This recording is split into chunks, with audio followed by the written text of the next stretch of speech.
Open హైమర్ ఒక American సైద్ధాంతిక భౌతిక శాస్త్రవేత్త. రెండవ ప్రపంచ యుద్ధ సమయంలో మన్హాటన్ ప్రాజెక్టులో కీలక పాత్ర పోషించాడు. ఈ ప్రాజెక్టు అణు ఆయుధాలను అభివృద్ధి చేసింది. అతన్ని తరచుగా అణు బాంబు యొక్క తండ్రి అని పిలుస్తారు.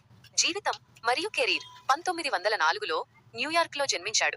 హార్వర్డ్, కేంబ్రిడ్జ్ మరియు గోటింగెన్ విశ్వవిద్యాలయాలలో చదువుకున్నాడు. 1927లో గోటింగెన్ నుండి భౌతిక శాస్త్రంలో డాక్టరేట్ పొందాడు. 1929లో California Institute of Technology Caltech మరియు కాలిఫోర్నియా విశ్వవిద్యాలయం బర్కిలీలో ప్రొఫెసర్గా పనిచేశాడు. క్వాంటం మెకానిక్స్ మరియు అణుభౌతిక శాస్త్రంలో ముఖ్యమైన కృషి చేశాడు.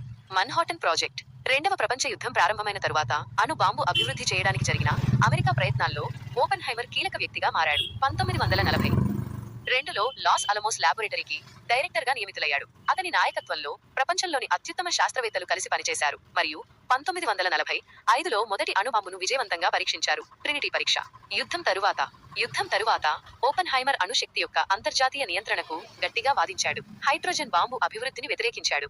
అతని గతంలోని రాజకీయ సంబంధాల కారణంగా 1954లో అతని భద్రతా అనుమతి రద్దు చేయబడింది. ఇది వివాదాస్పదమైన సంఘటన. మరణం మరియు వారసత్వం. 1967లో గొంతు క్యాన్సర్తో మరణించాడు. అతను 20వ శతాబ్దపు అత్యంత ముఖ్యమైన శాస్త్రవేత్తలలో ఒకరిగా పరిగణించబడతాడు. అతని మేధస్సు, నాయకత్వ నైపుణ్యాలు మరియు అణుయుగంపై అతని ప్రభావం కోసం గుర్తుంచుకుంటారు. ఇటీవల క్రిస్టోఫర్ నోలన్ దర్శకత్వం వహించిన ఓపెన్ హైమర్ అనే చిత్రం అతని జీవితం మరియు మన్హాటన్ ప్రాజెక్టులోని అతని పాత్రను చిత్రీకరించింది. ఇది విమర్శకుల ప్రశంసలు పొందింది మరియు అనేక అవార్డులను గెలుచుకుంది.